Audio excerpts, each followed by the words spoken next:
नमस्कार, मी स्नेहा. स्वागत आहे स्नेहाच अन्नपूर्णा किचन या आपल्या आवडत्या चॅनेलवर. आज आपण चटण्यांचे 2 प्रकार बघणार आहोत. दोन्ही प्रकार करायला खूप साधे आणि सोपे आहेत. चला तर मग साहित्य बघूयात.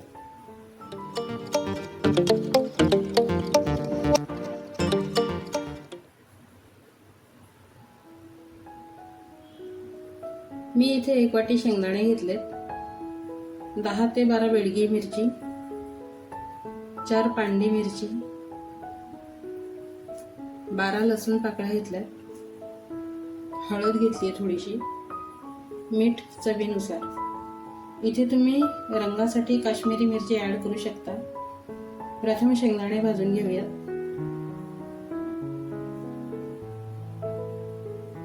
शेंगदाणे खरपूस भाजून झालेले आहेत. आता थंड करून सालं काढून घ्यायची. आता मिरच्या भाजून घेऊयात. मिरच्या भाजून घेतल्यामुळे चटणीला खूप खमंग वास येतो आणि भाजल्यामुळे तिखटपणा थोडा कमी होतो. मिरच्या थंड झालेल्या आहेत. मिरच्या प्रथम मिक्सरमध्ये फिरवून घेऊया.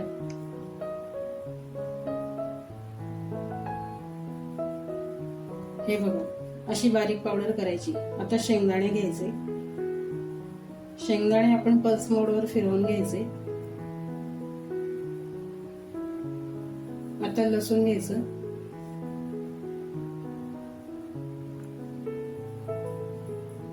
मीठ,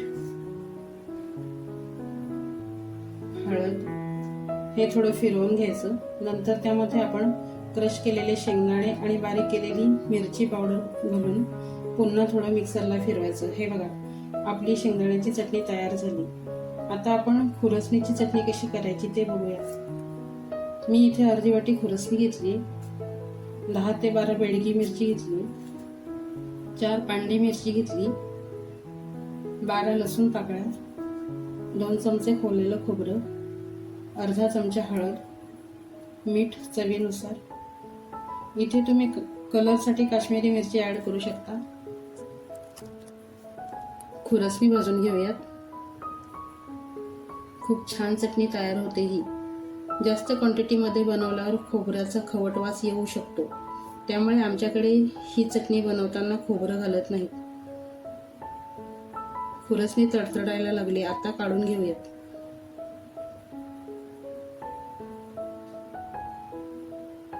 आता खोबरं भाजून घ्यायचं.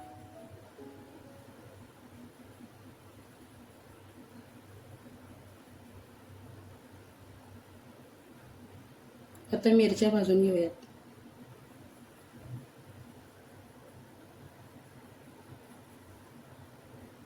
मिरची पावडर घालून सुद्धा ही चटणी बनवता येते, पण मिरच्या या पद्धतीने भाजून जर चटणी बनवली तर या चटणीला खूप खमंग चव येते. तुम्ही एकदा नक्कीच बनवून बघा. हळद घातल्यामुळे रंग छान येतो आणि जास्त दिवस टिकते सुद्धा.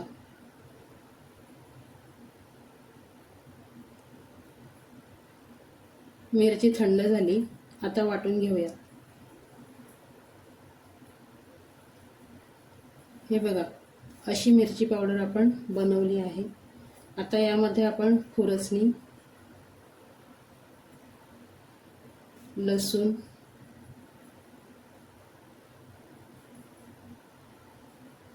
खोबरं, हळद, मीठ हे सगळं आता एकत्र करून मिक्सरमध्ये वाटून घ्यायचं. हे बघा, खूप छान चटणी तयार झाली. किती खमंग वास येतोय या चटणीला. कोरड्या भाकरीसोबत किंवा फोडणीच्या भातात सुद्धा ही चटणी तुम्ही घातली तर भाताची चव वाढते. खूप छान चटण्या तयार झाल्यात. तुम्ही एकदा नक्कीच बनवून बघा. चला तर मग लवकरच भेटू अशाच एका छानशा रेसिपी सोबत. तोपर्यंत धन्यवाद.